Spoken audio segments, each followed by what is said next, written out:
অনেকে হয়তো বিশ্বকাপ উন্মাদনার চোদনে খোঁজ খবরই রাখেন নাই যে বাংলাদেশ আর জিম্বাবুয়ে হচ্ছে ওয়ানডে সিরিজ হচ্ছে। তো বড় কথা এটা না, ওয়ানডে সিরিজ হওয়ার কথা হচ্ছে প্রথম ম্যাচে জিম্বাবুয়ের বাংলাদেশের বোলাররা 140 রানের মধ্যে প্যাকেট করে দিছে। খুব ভালো কথা, 141 রানের টার্গেট, আপনার ওভার হচ্ছে 50 ওভার, এক ওভারে 3 রানের কম নিলেও চলে।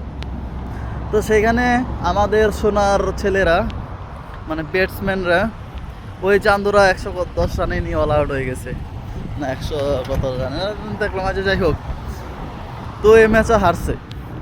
ম্যাচ শেষে সংবাদ সম্মেলনে আমাদের মেহেদি হাসান মিরাজ ভাই কইছে উইকেট নাকি খুব কন্ডিশন, নাকি খুব ঝামেলা গুরুত্বপূর্ণ নাকি কি ছিল, যার ফলে হচ্ছে এই কন্ডিশনের কারণে তারা জিততে পারে নাই, 140 রানের চোদন কুলাইতে পারে নাই। আজকে আবার খেলা হচ্ছে, দেখা যাক।